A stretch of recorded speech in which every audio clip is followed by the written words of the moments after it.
So, it's been a little over 2 weeks since I finished Narita Boy. Narita Boy. So far, it's been an interesting period of reflection. So what started out as a quirky indie game made by a tiny studio in Spain has made its way onto Xbox Gamepass, which is absolutely awesome by the way, and shoved itself deep into my soul. Anyway, so like many games, Narita Boy starts with a monologue about a bald man at his desk, known as the creator, falling asleep while coding late at night. His computer begins to flash, and before you know it, the system becomes self-aware. Him, the antagonist, is revealed, and a small boy is sucked into a PC monitor, turning him blue? That guy, well, kid, is dubbed the hero Narita Boy by the Digital Kingdom, who've been formed as known as the Techno World, or TechnoQuest, don't really know the difference. It's a nostalgic tale that takes you on a journey of emotion, triumph, and destiny. It's all tied together with a symphonic soundtrack and art design that makes you question whether this was made in 1980 or 2049. It has insanely cool visuals, and that brings me to the art style.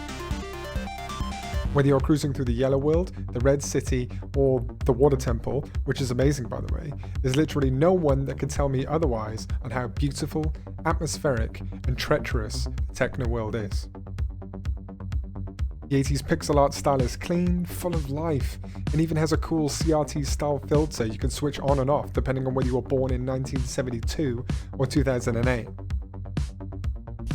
The initial tutorial levels that teach you combat, movement, and remind you that there are bosses in this game feature serene environments and offer gaps in the although wonderful combat that could be nerve-wracking intense and bring you a sense of peace and remind you that video games don't always have to be about the gameplay, but the moments that you can quietly take a breath, look around, and listen to the world that's being offered to you.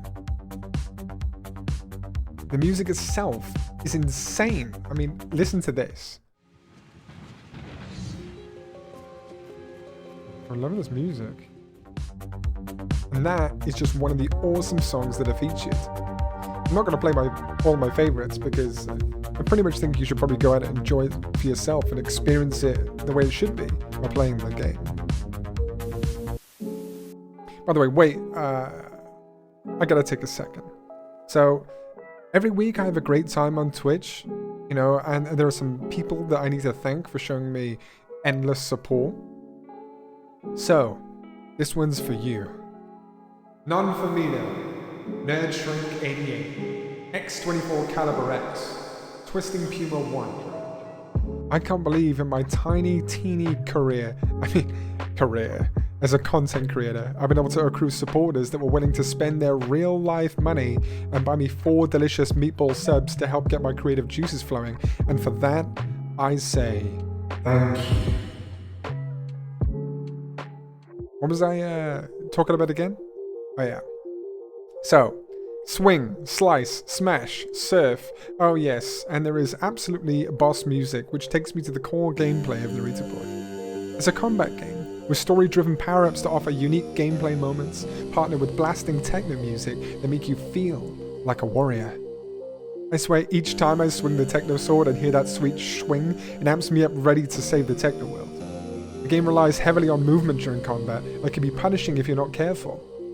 There's a huge variety of enemies that, for the life of me, I have no idea what their origin is, aside from some form of retro inspiration burnt into the retina of the game's design team. Each new ability comes with a new foe to defeat or obstacle to overcome. The uppercut takes you to new heights, the smash takes you to new lows, and piloting a giant robot makes me feel like a hero. I'll kill you. Is there a little bit of button mashing involved? Yes, but if I said you'd be fine button mashing the final boss, I'd be completely lying.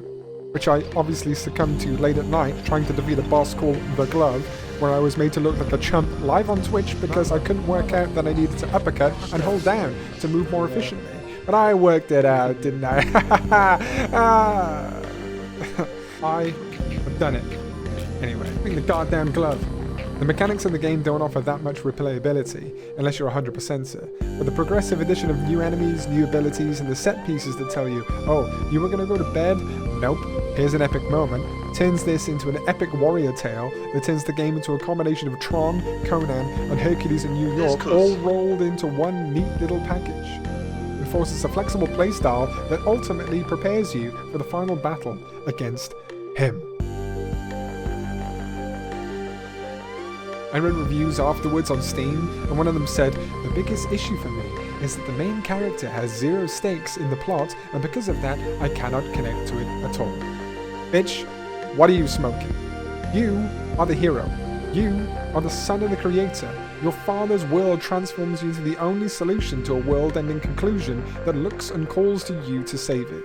The memories tell tales of the creator's youth, upbringing, and inevitably the tale of how you, the hero, are the most important thing in the creator's life, and that the creator, in all of his depressive moments, finds purpose and comfort in his son.